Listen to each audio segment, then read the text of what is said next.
Money and power can be highly intoxicating when you grew up with nothing. He was older than her. He was powerful and respected. He bought her lavish gifts. He spoiled her. He really made her feel special. But wanting to hold on tight to this new life can sometimes cause you to do the unthinkable. There are bloodstains all over the driver's side of the vehicle. It's starting to look like this was possibly a setup. It was one of my worst fears. It was almost like a nightmare coming true. When love comes along and fills that dark void, some will do anything to keep it. I want to be loved so bad. The child wants love so bad. He says jump, she says how high. It's crazy the things that people would do for love.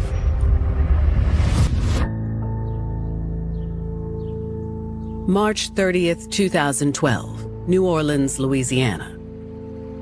Known for its infamous Bourbon Street and Mardi Gras, the Big Easy is like no other city in the world. When people think of New Orleans, they think of parties, the good times, the festivals, Jazz Fest, Essence Fest, Mardi Gras. But just before dawn on a warm spring Friday morning, New Orleans Police Dispatch receives a 911 call. It was about 5 a.m. A caller said that there was a car stopped in the middle of the street and it was still running, and the driver appears to be slumped over in the front seat. They were just concerned, didn't know if the person might have had a medical event or might be intoxicated in some way. This is New Orleans. There's a lot of drinking that happens here, and it's not uncommon to get a call of someone passed out in a vehicle. The nearest officer responds to the address in New Orleans East, known as a high crime area.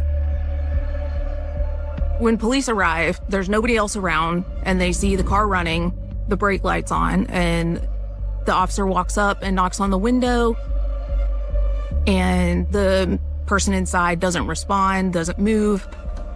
The officer opens the door and sees a man in the driver's seat with his foot still on the brake and the car still in drive, but the man is not responding. The officer can't find a pulse on him. The officer looks around the car and notices blood splatter, and then he looks closer at the man, and he saw what looked like a gunshot wound to the back of the head. At that time, the officer contacts the homicide detectives to come out. Detectives and CSI quickly arrive. They examine the body first. The body was of a Hispanic male, maybe in his 30s or 40s, and he was covered in tattoos. He was wearing a black shirt and blue jeans.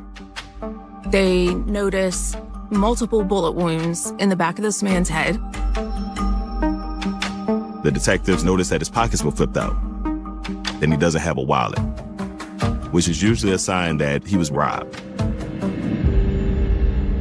Yet there are no signs of a struggle. He was clearly taken by surprise and executed. They start looking for any type of physical evidence. They look inside the vehicle where they locate shell casings. Detectives collect two .40 caliber spent casings from the rear driver's side seat and one spent casing in the right front passenger seat. They also find a spent pellet lodged in the front ceiling of the car. There are bloodstains all over the driver's side of the vehicle. Based on the blood splatter, the position of the wounds, and the location of the shell casings, detectives theorized that the shooter was likely sitting in the back seat. It suggests that whoever the killer was, it was someone that the victim either known or he allowed to get in his personal space. Was this just a random robbery or something far more calculated? Investigators also theorize that the male must have been slowing down or come to a stop when the shooting occurred, since his foot was still on the brake. Unfortunately, they have no idea who the victim is, although they do find something interesting in the back seat. They find a bag in the back seat. They go through that. They can't find any sort of identifying information. It did have a bunch of tattoo supplies, tattoo guns, tattoo needles, things of that sort. And he's covered in tattoos, so this could possibly help police identify him. After investigators' initial survey of the vehicle, a crime scene technician collects the evidence. They collect blood samples from various spots throughout the front seat. They are looking for any sort of fingerprints they can collect, any sort of fibers. They actually take DNA samples from the inside-out pockets on the victim, just in case they might get some touch DNA. Meanwhile, others on the force begin knocking on doors and looking for security cameras. This is a desolate area. There were a lot of abandoned buildings and not very many people around. And the few people that they did find didn't see anything, didn't hear anything, and there were no cameras in the area. The detectives don't have much to go on. They don't know who the victim is, they don't know why he was at this location, and they don't know who he was with. All police have is the car. Investigators run the plates on the vehicle, and it comes back registered to a woman named Tiffany Morris. Detectives obtain her address, and around 8 a.m., they head to her home. Police explain to Tiffany why they're there. They're investigating a homicide. They ask her if she owns a silver sedan. She says yes. And they give her a description of the man that was in the driver's seat. That's when Tiffany breaks into tears, saying that that is her boyfriend, Jose Preciado.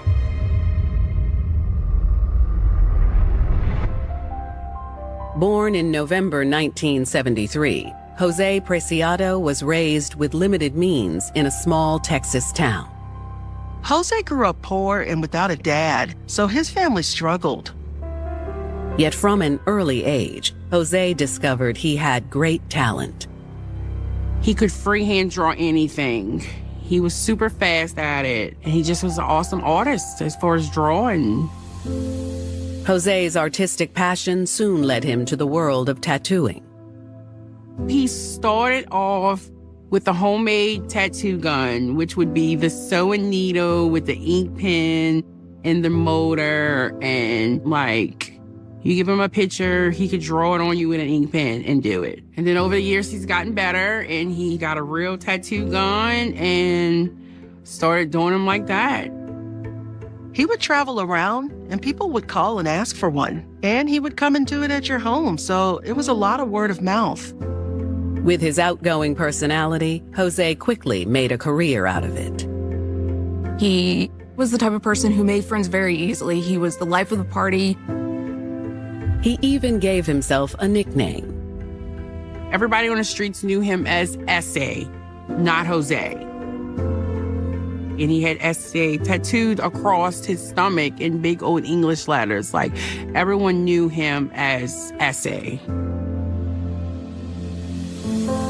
Eventually, S.A. decided to leave his hometown for bigger and better opportunities. He came to New Orleans because it was a big city and started over. He loved it. He loved the people, and it was more easier for him to network. His tattooing career really takes off. He just has people lining up, calling him left and right to get tattoos. It would just take one person to get a tattoo, and then the whole neighborhood is getting a tattoo. He would come to your house to do tattoos, and that's how I met him. S.A. met Tiffany Edmonston in 2002. I wanted a tattoo, and it was pretty much all he wrote. Love at first sight. He was my first love. He was sweet. He was kind. He was different than the guys that I was normally around. I love that he put me first. S.A. and Tiffany quickly became inseparable. Eventually, they started a family. They actually told us the whole time that he was going to be a little girl. 9 months later, a little boy came out, and we was ecstatic. And then 3 years later, we had our daughter. He loved being a father. A family is something that S.A. always wanted, since he didn't really have a strong family growing up. So he was just really excited to have a family of his own.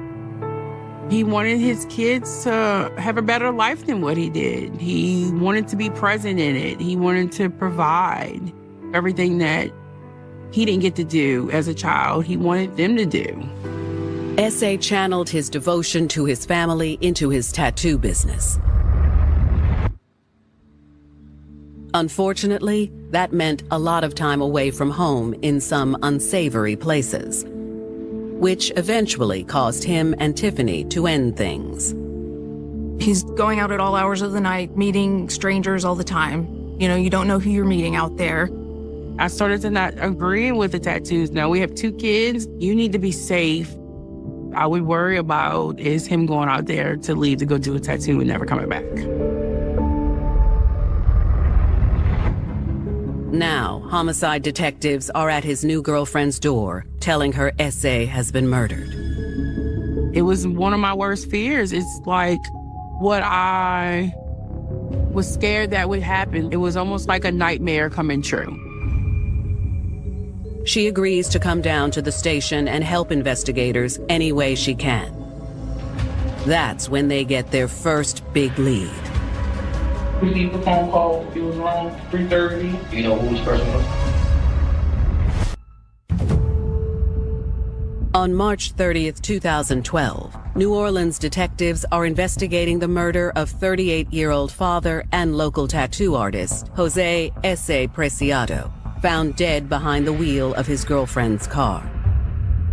It looked like he had fallen victim to a violent robbery. He was found in his vehicle with his pockets flipped out and no wallet and no money. Detectives have just informed his girlfriend, Tiffany, and she agreed to speak with him.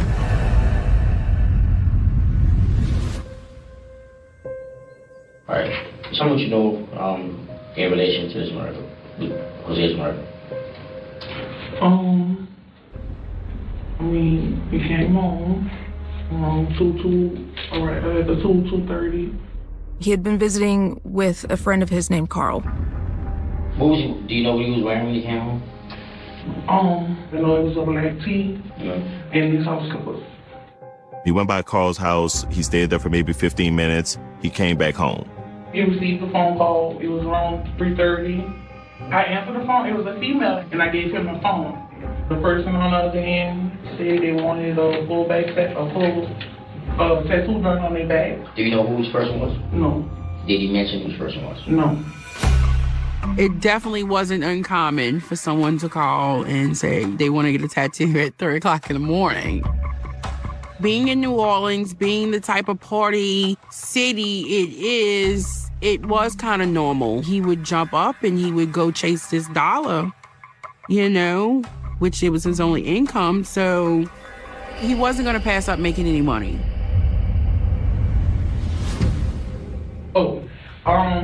When he got off the phone, he told me he was going in the east on Sydney Place to do a tattoo, a full back tattoo.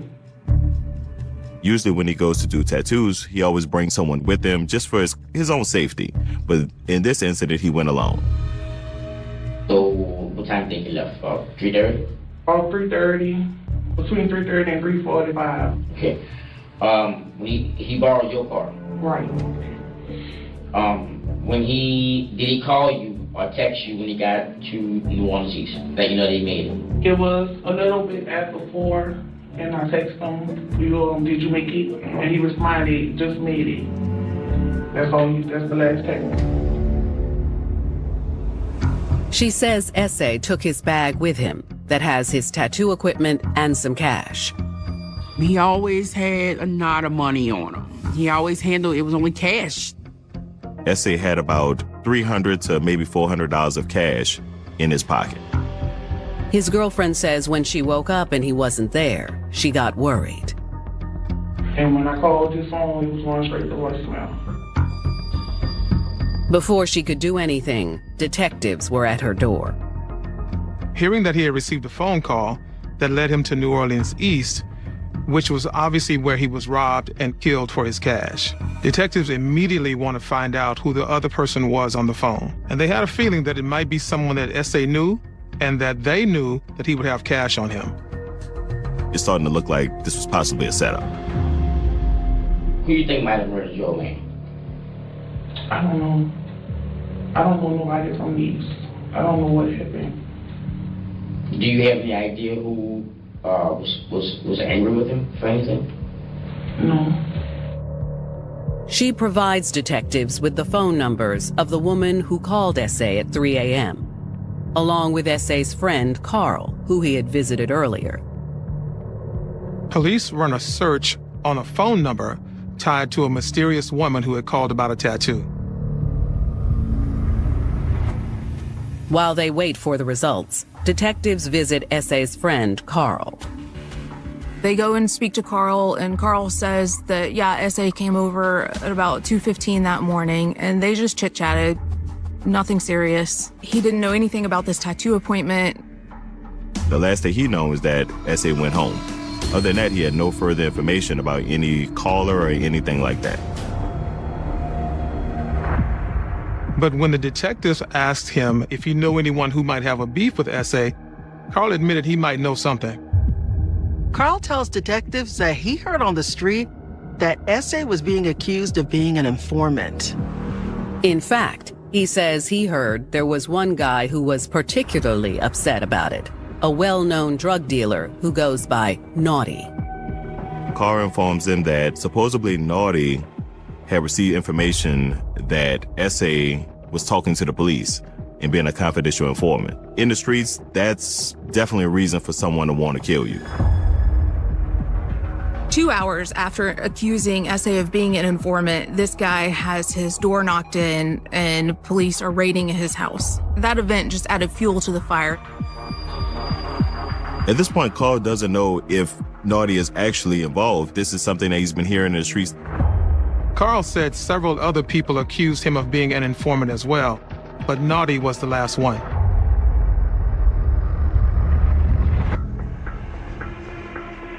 Investigators are now riddled with multiple questions. Did Naughty kill S.A.? Did he hire someone to kill S.A.? Or could it have been someone else altogether different?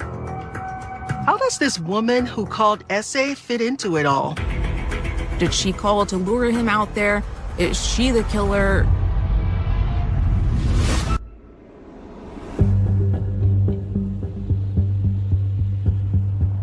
While investigating the murder of Jose S.A. Preciado on March 30th, 2012, homicide detectives with the New Orleans Police Department have just uncovered a critical piece of the puzzle.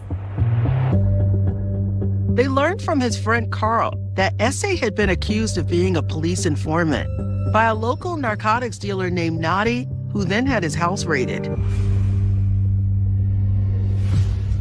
Investigators reach out to the New Orleans East Narcotics Division to follow up on Carl's tip, and they confirm the raid.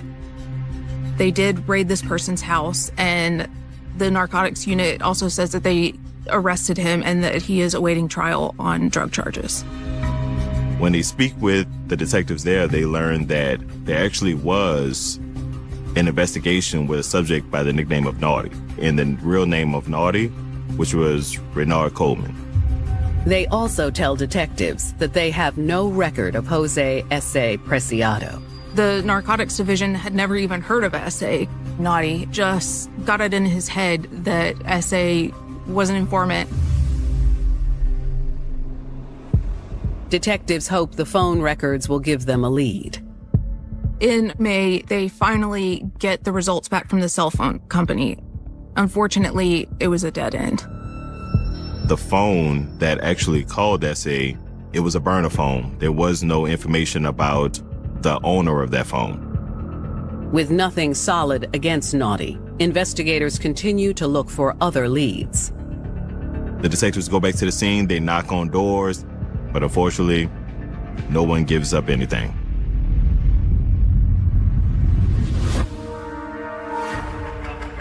It's not until early July when detectives get a tip, the one they've been hoping for.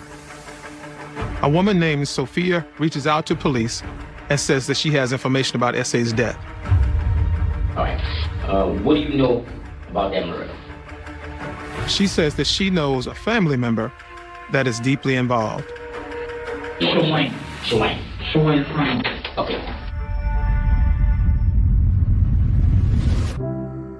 Born December 10, 1994, and raised in New Orleans East, Shawayne Sanders had a rough start to life.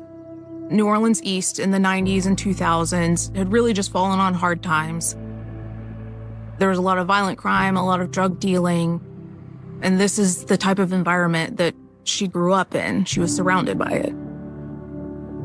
Her neighborhood was plagued by crime, so her family was not immune to the pitfalls of their surroundings. She didn't really have a lot growing up. She came from a family of meager means. In 2005, Shawayne's circumstances went from bad to worse.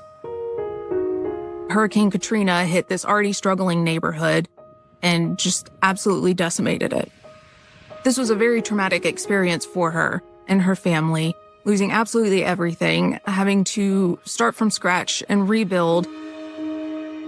Shawayne grew to develop a survival mindset. She was always on alert, constantly adapting to keep herself safe. She tried hard in school and wanted to get out of her situation, but sadly, Shawayne ended up dropping out at 15. She couldn't read and she could barely write. She never got a driver's license, so she fell into the wrong crowd just to survive.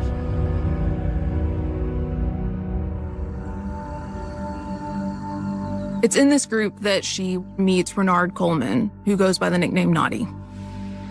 While there was an age gap, they just had an instant connection. She just really liked his street savviness and his toughness and the way that everyone else kind of feared and respected him. She always felt protected by him. She really feels empowered in this position. Renard gave Shawayne much more than just protection.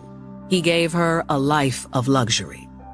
He bought her lavish gifts. He spoiled her. He really made her feel special. Coming from the background that she did, she was used to having to just scrape by and not really have any of the nicer things in life. She really felt like she was somebody with Renard. He provided a sense of stability that she hadn't had before. She was willing to do anything for him. Now, on July 3rd, 2012, detectives are speaking with Sophia, who says Shawayne was involved in the murder of Jose S.A. Preciado. Sophia informs the detectives that Shawayne actually admitted that she's the one that called S.A. on the phone to set up the tattoo appointment. She also informed them that she was involved with the homicide to help her boyfriend, Naughty, out. According to Sophia, it was just supposed to be a robbery. He told Shawayne to go rob this guy. Later on, we found out that he said that the guy was an informant. Okay. Now, how do you know all of this? Because she told me. Who told you? Shawayne. When this happened, do you know what Naughty's instructions exactly were and to who? That's when Sophia reveals everything she knows about the night S.A. was murdered in cold blood and who was responsible. She panicked and Shawayne grabbed a gun from him.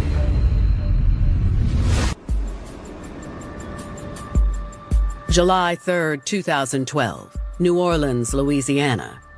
Detectives investigating Jose S.A. Preciado's murder have just found a witness who says 17-year-old Shawayne Sanders was involved, and her boyfriend, Renard Naughty Coleman, set it up. She was involved with the homicide to help her boyfriend, Naughty, out. Sophia tells detectives that the day of the murder, Shawayne visited her. She needed somebody to talk to and she trusted us. Well, she told us to. My husband. Sophia says, according to Shawayne, Naughty thought S.A. was an informant and asked Shawayne to rob him. To Shawayne, it was going to be a robbery. But Shawayne told Sophia that some young boy was also there, but she didn't know his name. Okay, so Naughty just basically, he set up for a robbery, but he gave did he give the gun to anyone? I believe he gave the gun to the boy, because the boy had the gun. Okay, all right. You don't know this for sure? No, I don't. All right. Tell me exactly how everything went down in the vehicle when the shooting happened. so she was sitting in the back. But Shawayne said that the kid was the one who pulled out the gun and panicked. Like, he couldn't do it. Panicked, she got the gun from the kid and she shot. She did shoot. Sophia says that Shawayne told her the gun was given to Naughty afterward. He really just played everybody. You know, that kid's never done nothing like this. Shawayne has never done nothing like this. She can't even freaking sleep. Do you think it's easy for someone to manipulate her? Very. She wants to be loved so bad. The child wants love so bad. Sophia apologizes to police for not coming forward with all of this information sooner. She was hesitant to give up family. Since Sophia didn't actually witness the murder herself, detectives still have a lot of work to do. They really want to dot all their I's and cross all their T's. They want to confirm all the information they've gotten so far. On July 22nd, they bring in Sophia's husband, James. He basically repeats the same story that Sophia gave. He confirmed everything. James also mentions it had to do with more than S.A. possibly being an informant. Shawayne informed him that Naughty wanted the Hispanic man dead because he supposedly snitched on him, that he was going to be going to jail for 16 years if this person wasn't killed. He tells police that Shawayne is just obsessed with her boyfriend and that he spoils her and gives her gifts. In fact, James tells them that Naughty bought Shawayne a pair of high-end sneakers as a reward for killing S.A. With these two interviews, detectives know they're on the right track. They received some great information. They actually got a motive for the incident. They have a suspect. They have a co-perpetrator. They have a lot that's going on right now. The next step is to bring Shawayne in and to see if she'll turn on her boyfriend and confess. They also need to find out the identity of the young boy. Unfortunately, neither Sophia nor James know where Shawayne is. And without more corroborating evidence, investigators still don't have enough for an arrest. The detectives try to run her name. They start looking for a background. They find that she has some misdemeanors, but nothing serious, and they also find that she has no driver's license. They continually check around town for her and Naughty, but have no luck. Without locating them, the investigation stalls out for months. At this point with investigations, you just have to wait it out sometimes. You put that fishing lure out there and you're hoping that you get a bite on something, but sometimes it takes a while. Then, in February 2013, about a year after the murder, police receive a tip that brings the case back to life. Priscilla called detectives, and she says she knew what really went down.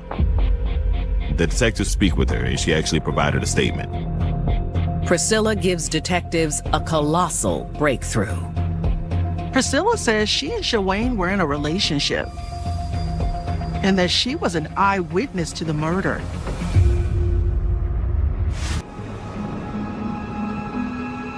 February 2013. Almost a year after Jose Preciado's murder, an anonymous tip has led detectives to a possible eyewitness, Priscilla. Detectives show her a photo of Shawayne, and she admits that she knows her. In fact, they used to live together and date back in March of 2012. Priscilla says she and Shawayne were in a relationship at the same time that Shawayne was in a relationship with Naughty. Priscilla tells police that she was fine with the arrangement, and so was Shawayne. But Renard wasn't. He really didn't want them to be together. He tried to keep Shawayne from seeing Priscilla, and he was just really jealous. Priscilla really just tells police kind of what they've already been hearing about how obsessed she was with him. You know, he says jump, she says how high. Priscilla admits that Naughty was convinced S.A. was going to testify against him at his drug trial, which could lead him to doing serious time. So he wanted him gone fast. A few days before the murder actually happened, Priscilla says that he actually asked her if she would shoot S.A. for him, and she flat out refused. She didn't want anything to do with it. At that time, Naughty pulled out a gun and actually pointed it to her head and threatened her to do it. She said it was a black handgun, and he ended up letting her go, and she just left that situation alone because she was scared. Priscilla says Naughty must have turned to Shawayne for help because she saw it happen. Priscilla informs the detectives that on the day of the homicide, she was at a residence with Sanders. Priscilla says that S.A. was at their house and she just assumed that they had invited him over. At one point, she decides she wants a cigarette, so she leaves the house. She goes out for a walk. Not too long after she left the house, Priscilla sees S.A.'s silver sedan coming down the road. She sees Shawayne and a young man named Trey, also known as Smalls, in the car with S.A. She sees S.A. in the driver's seat, and Trey is in the passenger seat, and Shawayne's in the back seat behind the driver. She also sees Naughty in his truck following a bit behind the silver sedan. She observes the victim's vehicle slowly kind of driving in the area, and she observed the brake lights illuminate. At that point, she observed Smalls exit the passenger side of the vehicle and Sanders exit the rear driver's side of the vehicle. Priscilla tells investigators that Smalls ran down the road and got into Naughty's vehicle, and Shawayne took off on foot. She observed that she was holding a gun. Priscilla said that she recognized the gun as the same gun that Naughty had put in her face a few days before. She stated she did not hear any gunshots. She couldn't hear what was being said. She honestly didn't know what occurred. She says the scene struck her as a little strange with the car sitting there with its brake lights on. But as she continued on her walk, she figured he'd drive off eventually. Priscilla says that in the following days, she was hearing more and more chatter on the streets about the fact that S.A. was found dead. Priscilla says that once she connected the dots, she was faced with a dilemma. She stated that she loved Sanders and didn't want to see her going to jail or getting hurt at any point, but she didn't want to come forward to police in fear for her own life. Priscilla's eyewitness account matches the evidence that the police have, and it's enough for police to get an arrest warrant for Shawayne Sanders. They have a witness who actually puts the gun in Sanders' hand. We know the victim was shot in the back of the head, and this witness actually saw Sanders exit the rear driver's side of the vehicle, the location where the shooter had to be seated when they shot S.A. Detectives get a warrant for Shawayne's arrest. And then, on February 27, 2013, they locate her at her grandmother's house. Immediately when she come down, they place her in handcuffs. She's now under arrest for second-degree murder. It made sense that it was a female that pulled the trigger because you don't allow a man to sit behind your head. Like, that's like the street code. And then how young she was, and just... it was a lot. It was a lot to take in, a lot to sort through. I just couldn't understand. At the police station, Shawayne refuses to give a statement and immediately asks for a lawyer. They collect her fingerprints and her DNA, hoping something might match samples found at the crime scene. Investigators still have some loose ends to tie up. They find the other witness, 16-year-old Trey, also known as Smalls. Detectives speak to him with his mother, and he's pretty tight-lipped. So at that point, there's not much that they can do. Smalls was just the wrong place, the wrong time. Because he was a minor and he appeared to have a minimal role in the crime, charges were eventually dropped against Trey. Police focus on the man behind the murder, Renard Naughty Coleman. Naughty was just as culpable as Sanders because he's the person who orchestrated the hit. He actually made a statement to a witness and then asked him to do a killing for him. So he was just as responsible. If detectives can't find him, there's a good chance he might get away with murder.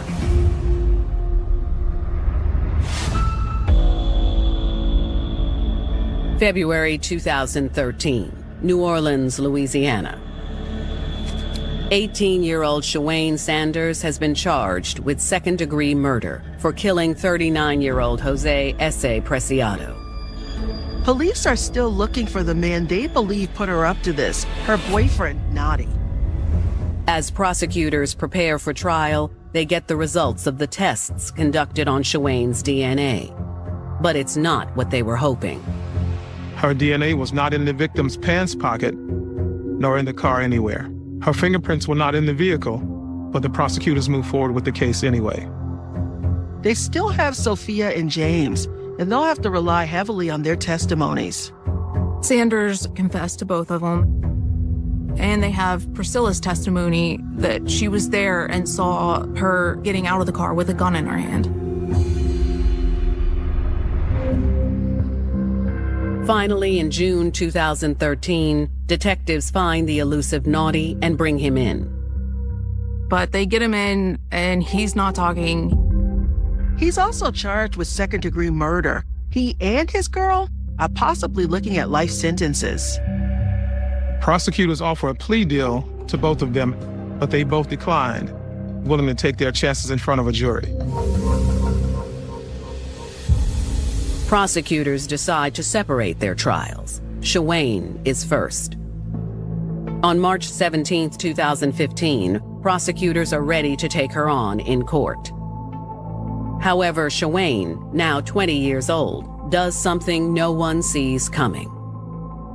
The morning of the trial gets here, and she surprises everybody by pleading last minute. She agrees to plead guilty to manslaughter and receives 35 years in prison with time served. Shawayne will be up for parole in 2048. Not much later, her boyfriend follows suit. Naughty also takes a plea instead of risking a life sentence at trial. He is sentenced to 20 years with time served. That just blows my mind. How can you take someone's life and then still have a chance to live life afterwards? Although some say justice was done, Jose's family is now left with a huge hole in their lives. He was a good guy, someone that would do anything for anybody, someone who just wanted to make people laugh. I don't know what the world's missing, but I know what my kids are missing. My kids are missing their dad. Neither Shawayne nor Renard ever confessed, but for those involved in the case, one theory remains hard to ignore. She did this for her boyfriend. He was the mastermind behind all of this. She was in love with Naughty. She would do anything for him. She did not want to see him going to jail for years. Naughty provided for her, and she didn't want to let anything happen that might risk having all of that taken away.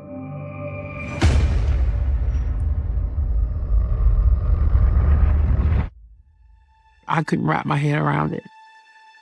Because I wouldn't have done anything. At least I thought I would have done anything for S.A. But I know me as the person I am, I would have never took someone else's life. She thought this was a way to save him and save their relationship. So she decided to kill for her man.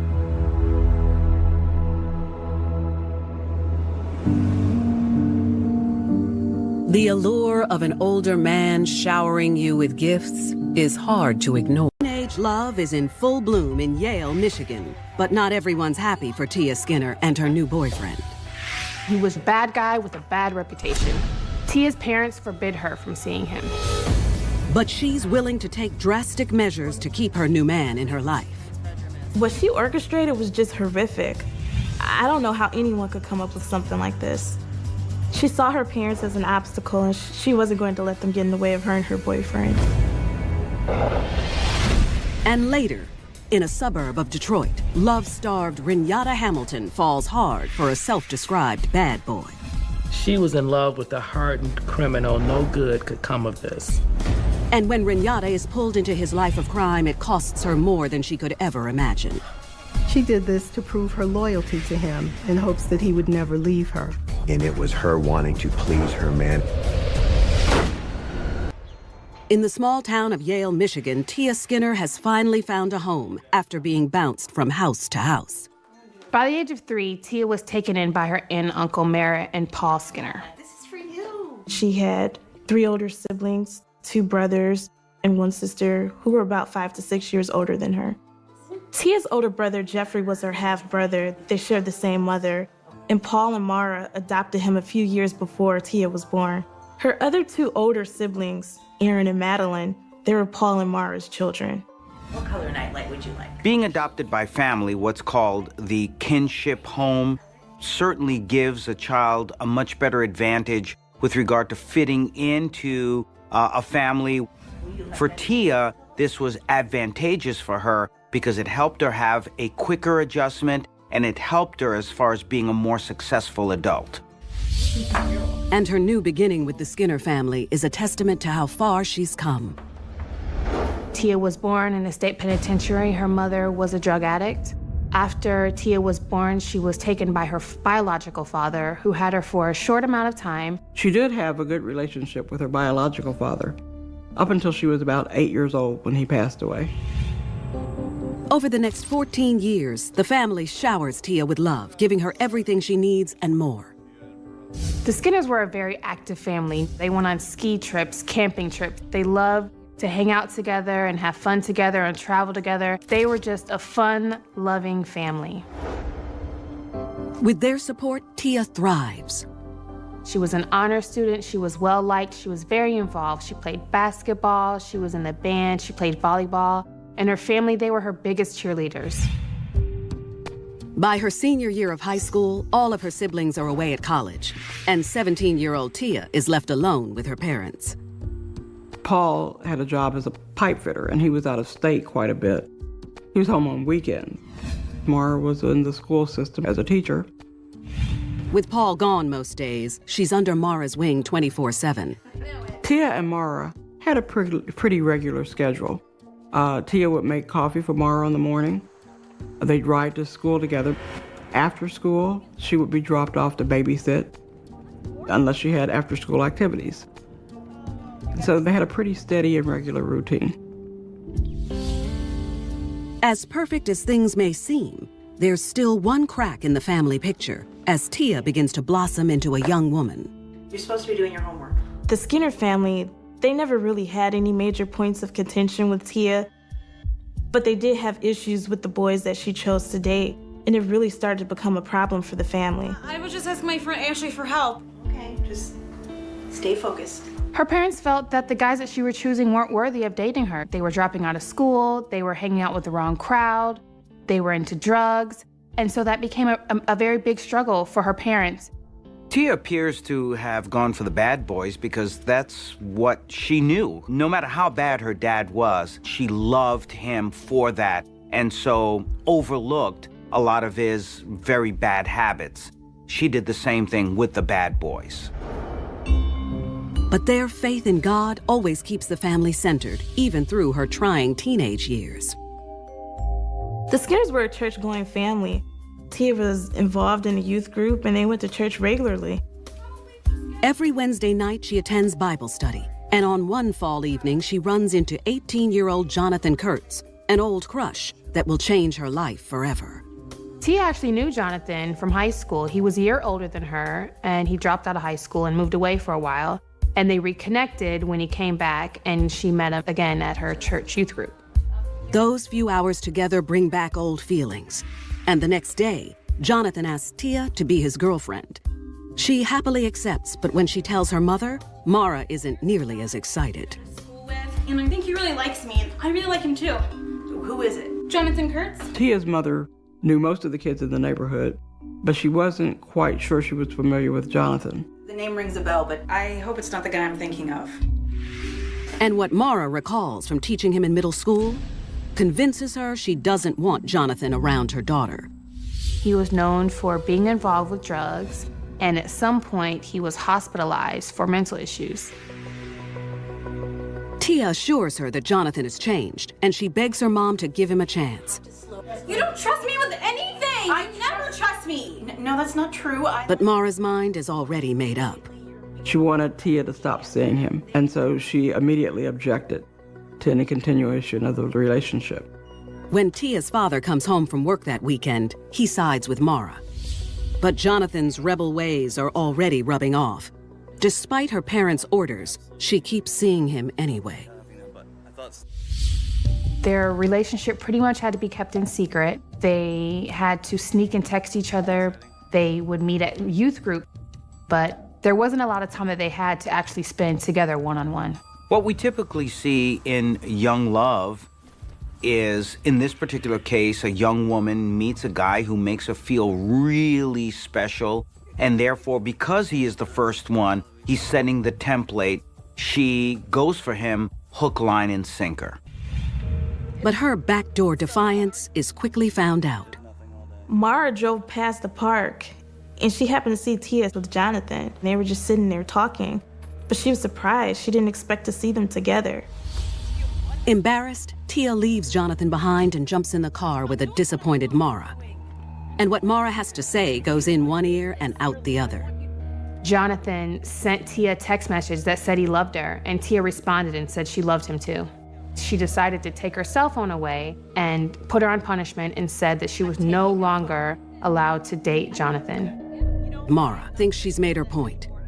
What she doesn't know is that she's incited a burning rage inside Tia. Tia was young and impressionable, and Jonathan came along and offered her something that she felt that she didn't have at home, the excitement, taking a walk on the wild side. And so she was completely open to that experience, even though it turned out to be a very negative one. 2 weeks into her relationship with Jonathan, Tia proposes a wicked plan. Tia and Jonathan were texting, and she mentioned that she wished they were dead. Tia was so consumed with this relationship and appeared to be so immature that she didn't realize the power of her words. Jonathan offered to kill her parents. Tia didn't think twice. She thought it would be better for both of them if her parents were dead. She saw this as a chance to be free. Her and Jonathan could be together all they wanted. To sweeten the pot for her new boyfriend, the 17-year-old decides to turn some funds she received from a recent academic scholarship from book money to blood money. She offered Jonathan $1,000 to kill her parents. Now that the plan is in play, Tia and Jonathan start the countdown to their independence. For Tia, just to be detached from her parents in that way, having no feelings for them, not even seeing them as human beings, was so quick, was so rapid. But at the end of that tunnel for her was her freedom, the freedom to be with Jonathan. Nothing was going to stand in the way of their love, not even family. In the small town of Yale, Michigan, 17-year-old Tia Skinner has fallen in love with 18-year-old bad boy Jonathan Kurtz. Her parents have forbidden her from seeing him, but no one's going to keep Tia from her new man. Jonathan Kurtz was not a stable man. He'd been in and out of mental facilities and had a history with drugs.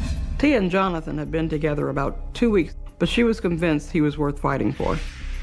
The passion in Tia's relationship with Jonathan was very deep. She was willing to make the ultimate sacrifice in order for the two of them to be together for what she thought would be forever. And when she suggests that they kill her parents, Jonathan jumps at the chance to prove himself to her. But he realizes he needs a little help. Jonathan wanted to recruit his neighbor, James Preston, who had gone to high school with both he and Tia. Jonathan approached James and said he was going to get $1,000 and that he'd split it with him. And 18-year-old James Preston jumps on board. James might have gotten involved for financial opportunity. After all, he was going to get half of the murder fee and had a child to take care of and needed the money. Now that the killers are hired, Tia wants the job done as soon as possible so she and Jonathan can be together forever. Tia explained exactly how this was going to work. She drew a map of her house, how they would get in through her window so that they knew exactly how to get from her room to the parents' bedroom. It was going to look like a break-in, and Tia was going to be downstairs in the basement watching a movie so that it would seem as if she didn't know or didn't hear what was going on. This plan that Tia came up with was so well thought out, so complex, it really makes you wonder whether she had thought of this plan before, whether she had been working on this, perhaps because her parents kept her from being with someone else in the past. And 10 days into her relationship with Jonathan, the date for the murder is set. Tia told James and Jonathan that next Friday, when her father returned from his out-of-town job, that is when she wanted the killing done. The following Thursday, a day before the planned murders, Tia plays the role of dutiful daughter. She still fixed Mara's coffee. They rode to school together. They followed their regular routine. It was just a normal day. But that Thursday afternoon, a day before they plan to carry out the murders, an unexpected arrival throws a wrench in their plans.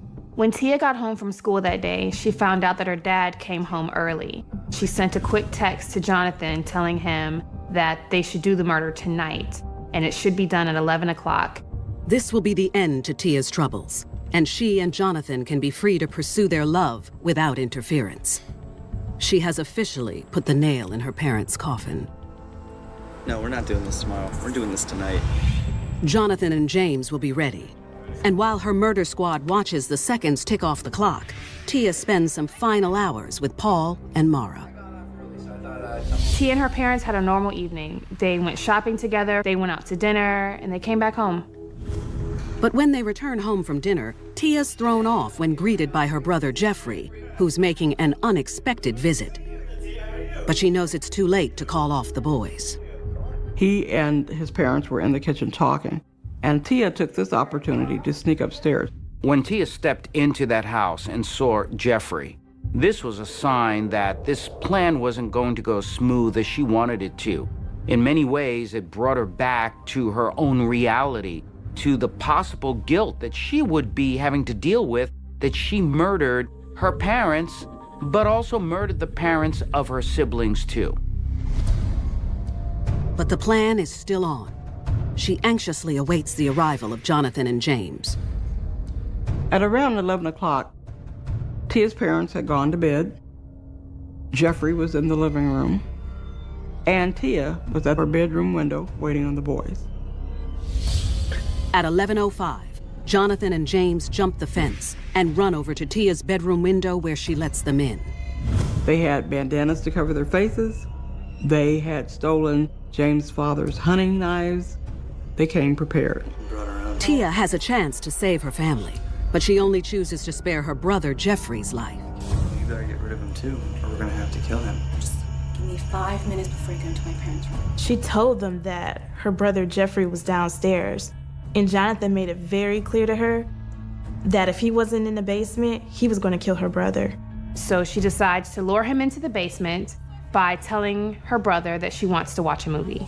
It's quite possible that Tia spared Jeffrey's life because, after all, that was her sibling. But also in her mind, he had never crossed her. By 11:30 p.m., everyone is in place. Tia is in the basement with brother Jeffrey. Jonathan and James are upstairs, creeping up on Paul and Mara. They went into the bedroom where Mara and Paul were sleeping and started stabbing them. She heard their blood-curdling cries and was completely unmoved by it. And later, in the Detroit suburbs, Renata Hamilton's first shot at love may be her last taste of freedom. She had no regard for that man's life. She fed him straight to the devil.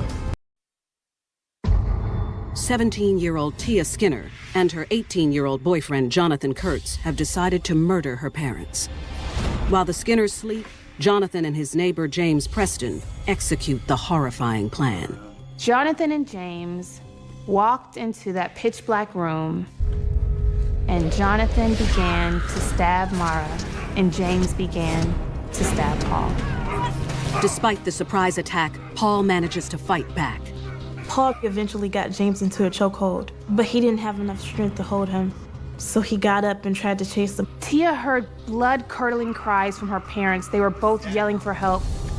Jeffrey bolts up the basement stairs, and when he reaches the top, he follows a trail of blood to the front door and watches as his father stumbles back inside.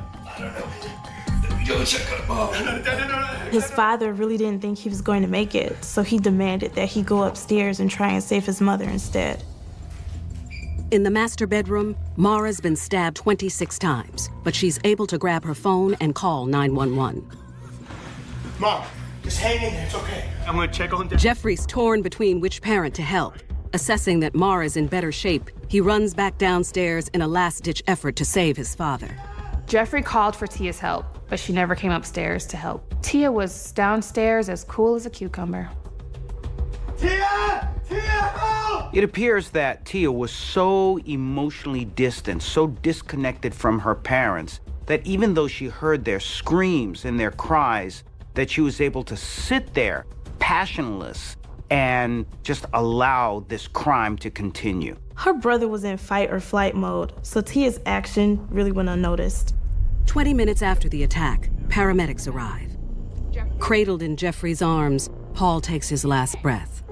And a severely wounded Mara is rushed to the hospital for emergency surgery for excessive stab wounds. Yale County Police question Jeffrey and Tia, hoping to get some answers on the night's tragic events. A first responder approached Tia while she was outside and informed her that her father had passed away and that her mother had been rushed to the hospital. And she showed no signs of emotion. She did respond by saying she wanted to go back in the house to retrieve her cell phone. Do you mind if I run in and grab my cell phone? It's really remarkable that she remained so calm during this situation. But the reality is that her actions caused a severe rift in time and destiny for her parents, for her family, and certainly for her siblings. Her lack of emotion is suspicious, and investigators are even more convinced she's involved when they find a telltale piece of evidence. Police searching the grounds outside the privacy fence found the hand-drawn map that Tia had drawn with the crooked words printed, "My house." When confronted with the map, she confesses, but isn't completely honest. She eventually gave up James and Jonathan's names, and she admitted her involvement in the planning to kill her parents. But she said she called it off and they did it without her. So essentially, she turned on her boyfriend. Tia was just resolute in saving her own skin. So she did what she thought she had to do, even if it meant turning on the guy that she did this all for. Tia is arrested and taken into custody. Jonathan and James are arrested the following morning at their homes, 20 minutes down the road. Less than a year later, Tia Skinner, Jonathan Kurtz, and James Preston are tried together as co-conspirators in the murder and attempted murder of Paul and Mara Skinner. When the trio went to court, they took opposing positions. James and Jonathan tried to blame Tia. The whole thing was her idea. Tia, on the other hand, put the blame on James and Jonathan. Miraculously, Mara Skinner makes a full recovery and testifies against her daughter in court. All three are found guilty and sentenced to life without parole. Being 17, 18 years old, and to come to the realization that now you are going to have to spend the rest of your natural life in prison. Now you're going to have to pay the price. You're going to have to pay for the crime by doing that time. Your life is over. The Skinners stand against Tia and make statements during sentencing. The family doesn't have a relationship with Tia, nor do they have the desire to have a relationship with Tia. It's almost as if they feel like the night that they lost Paul, they also lost Tia. After sentencing, Tia never sees Jonathan again. Tia has not offered an explanation for why she did what she did, although she has apologized to the family and written family members individual letters of apology. Now that Tia has the time to sit in prison and look back at her life, she can't help but think what she gave up, that she had loving parents, that she had a loving family, and that she threw it all away trying to pursue young love.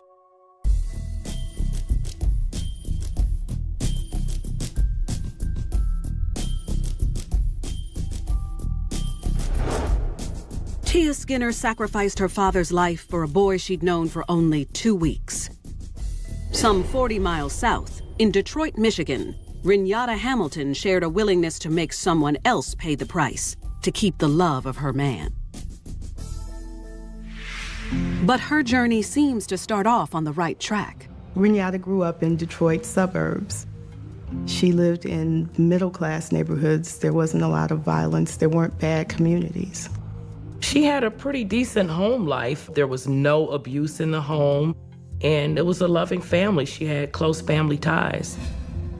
By the age of 20, Renata's days are booked down to the minute. Renata was working at a fast food restaurant, taking on as many shifts as she could, as well as she was attending college. She was in the accounting program at Baker College studying business. She was in a cycle in her life where most of her time was taken up by school and by work. And nothing slows down her go-getter spirit. She's willing to make great sacrifice to push through the stress of her work-college balance. She was staying with her cousin in Clinton Township and his friend, Brian, which was a one-bedroom apartment, and she was willing to sleep on the floor just so she could be close to school and close to work. Renata was a worker bee. This is a young woman who worked her tail off at school, who worked as much as possible in order to make money and to survive. When she gave her all. But all work and no play proves to be a lonely way to spend her 20s. And Renata gets tired of going it alone. Yeah, she was a hopeless romantic. She loved the classic romantic movies, and she kind of longed, I think, for that sort of a relationship, someone to be that knight in shining armor. But the man who is going to sweep her off her feet is a far cry from the Romeo she desires. She was headed somewhere, and she allowed him to pull her into his dark little world. And Renata Hamilton throws it all away for approval from her man. Only her desire to be in that relationship would have had her make such a poor decision. 20-year-old Renata Hamilton works part-time and is on track to graduate college in a Detroit suburb, but she's distracted by her desire to find a man. The fact that she had never really had a serious relationship kind of fueled her desire to have a man in her life. That's why she rushes in with the first man that catches her eye. And despite his unemployment, 21-year-old Larry Stewart's dazzling smile captivates a love-crazed Renata. Renata was hanging out with some of her friends, and they introduced her to Larry Stewart. Hey, how you doing? Nice to meet you. Renata was initially attracted to Larry because he was thin and toned, and Renata was kind of on the heavy-set side, so her ideal man was exactly the opposite. Larry knows a good girl when he sees one, so he wastes no time getting her number. Why you need my phone?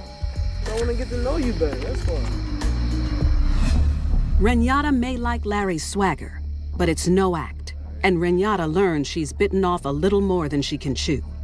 Larry was a criminal.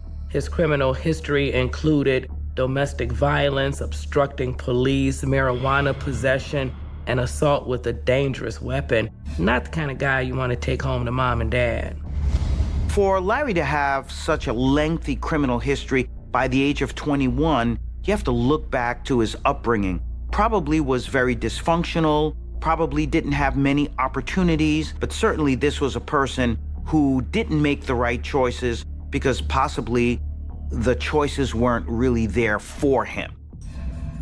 But when her friends tell her about Larry's past, she decides to take her chances and give him a shot.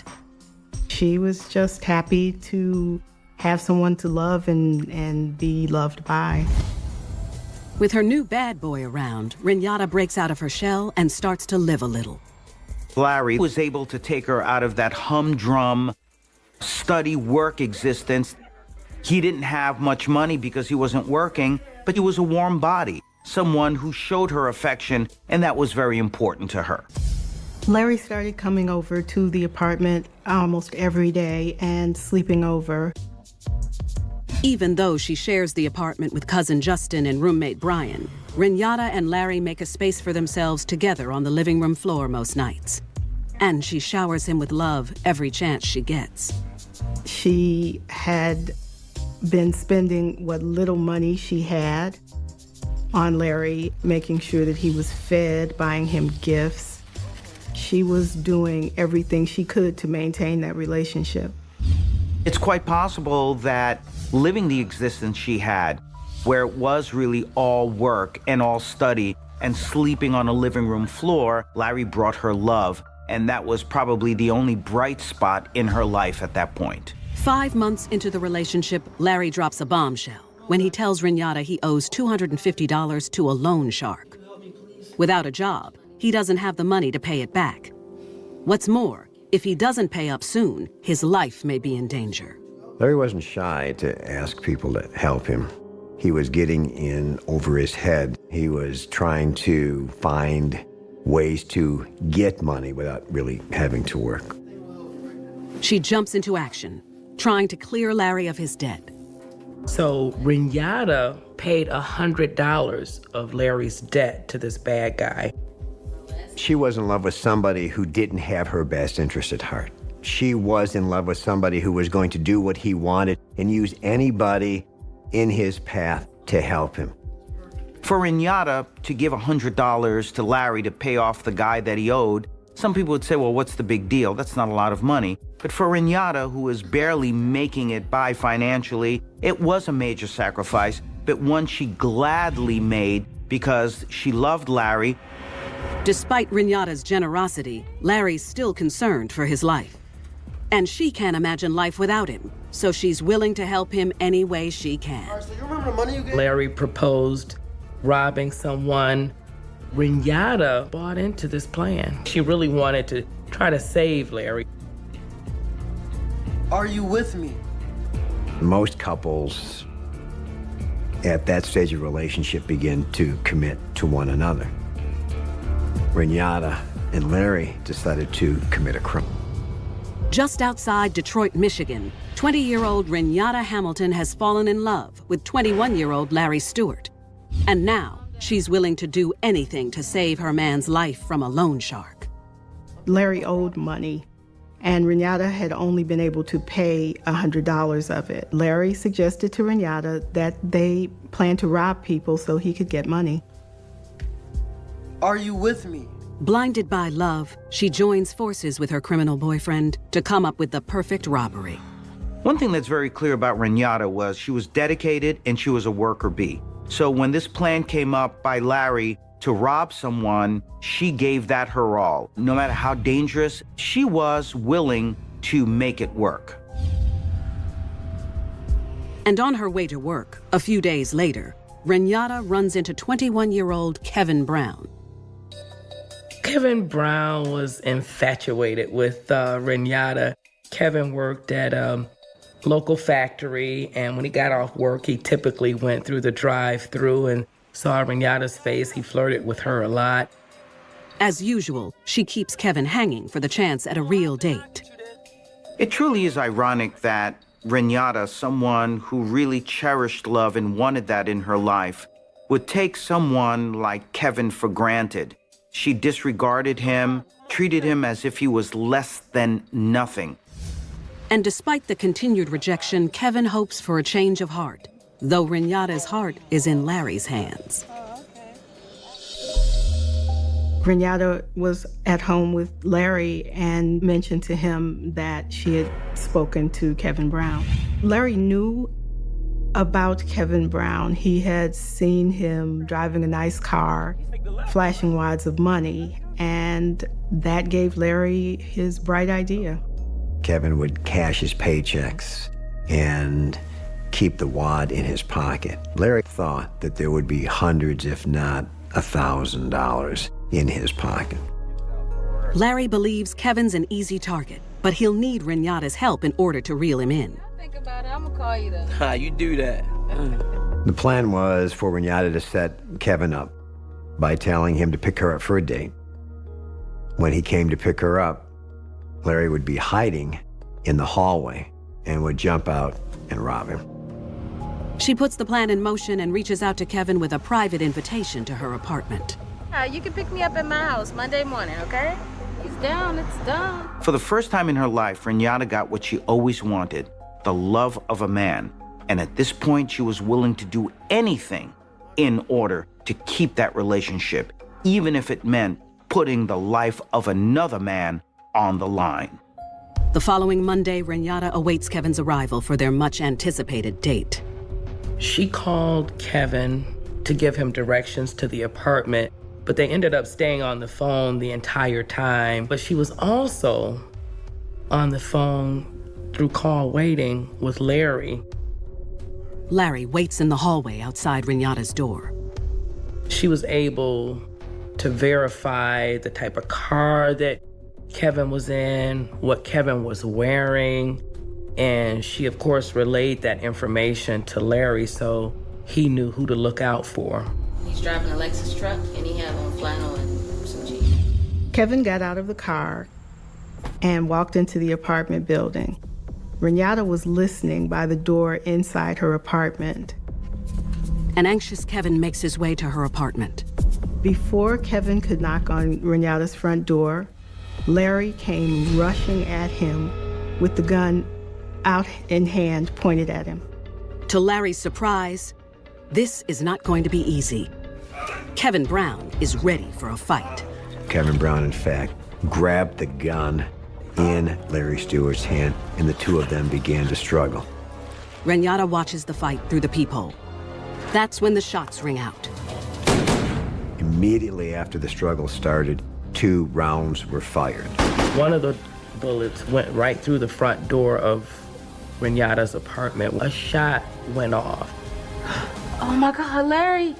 And then a second shot went off. And that one pierced the door and struck Renata in the stomach. As Renata Hamilton watches through the peephole of her apartment door in Detroit, Michigan, her boyfriend Larry Stewart attempts to rob Kevin Brown. That's when 2 gunshots ring out.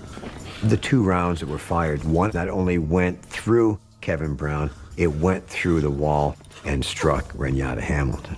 Renata looked down at her stomach and realized she'd been shot. Her cousin Justin heard the gunshots and rushed out of the bedroom. He saw that she'd been shot and told her to go to the bathroom to clean up. In the hall, in spite of his gunshot wounds, Kevin is fighting for his life. He wrestles Larry for control of the gun.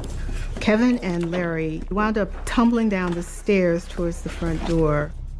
In the course of the fighting, Kevin was shot, but he still had strength enough to gain control of the gun. And he chased Larry away. A severely wounded Kevin collapses on the sidewalk. So during the course of this whole gunfight, Larry was actually shot once in the bicep. Kevin was shot 4 times, twice in the chest, once in the back, and once in the leg. Back upstairs, Renata's too afraid to step outside. Instead, she calls Larry to make sure he's okay. Larry? Larry answered the phone, and Renata told him that she'd been shot. I need you right now, I've been shot. Girl, I was shot too. He told her that he'd been shot too and to call 911. Then he hung up. When Clinton Township police arrive to the scene, they discover Kevin laying on the sidewalk, clinging to life.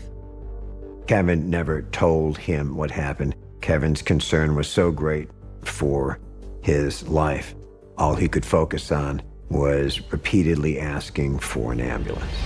As Kevin's rushed to the hospital, police become aware that a second victim from the apartment is being transported to the emergency room. At that time, they thought that she was just the victim of a stray bullet. Now that police are aware that the two victims know each other, they hope Renata can provide more information on what was behind the shooting. She told them that that was her date and that he was on his way to pick her up. But they are held off on further questioning until both victims are treated. In the ER, Renata and Kevin are placed in adjoining rooms, separated by a curtain. Luckily for her, she was only grazed, and the wound looks worse than it is. But Kevin is not so fortunate. Kevin succumbed to his injuries. When Renata found out that Kevin had died, her reaction was cold and emotionless. All she said was, "Oh no." It's sad to think that what Kevin saw as an opportunity to finally be with Renata, to find some love, actually ended up in his demise. While Renata is in the hospital, her roommate Brian starts talking to detectives. Brian told the police that he had seen Renata and Larry with a gun just the night before. Police realize that Renata's covering for her boyfriend. They head back to her hospital room where she's discharged, and they take her down to the police station. Where's Larry Stewart? Feeling cornered, Renata gives up her loyalty to Larry to save her own skin. Renata told police that it was just supposed to be a robbery and that no one was supposed to get hurt, and that her role was simply to lure Kevin to that apartment building. She's placed under arrest for the murder of Kevin Brown. Meanwhile, Larry is on the run. He is moving from house to house, attempting to evade capture. Once the police knew Larry Stewart was involved, they got a photograph. The media was called. His picture was placed on all the newscasts. Nobody knew where he was. The police continued to work every tip that came in. Then, 2 days after the murder, Larry Stewart turns himself into the Clinton Township Police Station.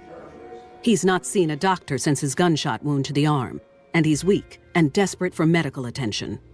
He turned himself in because he ran out of options. He's got nowhere to go. He also probably knows if you go to the hospital with a gunshot wound, they have to call the police. One of the first things he tells the police is he's cold, and he's hungry, and he's in pain. He is treated for his wound, then he is immediately taken into custody. 7 months after the murder, Renata Hamilton and Larry Stewart are tried for murder. Both Larry and Renata were tried together because they did the crime together. They planned the crime and carried out the crime together. Neither blame each other for Kevin's death, but neither take responsibility either. Renata's defense was, though she helped bring him there, she didn't know there was going to be a robbery. She didn't know that Larry was going to use the gun. Larry told police that he thought Renata was cheating on him with Kevin. So he, that morning, confronted Kevin, and Kevin is the one that pulled the gun. So Larry says he was just defending himself. 6 months after Kevin's murder, Renata Hamilton and Larry Stewart are convicted of armed robbery, murder, and conspiracy. Both are given mandatory life sentences without parole. I really do think that she thought that her penalties, if convicted, would be much less than what Larry would get because he's the trigger man. I don't think she realized at all that she was going to be looking at life in prison. Renata made choices based on her heart and not her head, and the consequences were disastrous. The death of an innocent man, and Renata herself now spending the rest of her life in jail. I would hope that she's regretful. I mean, for the love of a man, you throw it all away. It's mind-boggling, but some people are desperate for love and affection, no matter how it comes. I would hope that Renata Hamilton has some regrets for participating in the murder of Kevin Brown. This is truly a tragic ending to this girl's first and only chance at love. She'll never have another chance at romance again. Renata was in love. It was Renata who loved Larry. It was Renata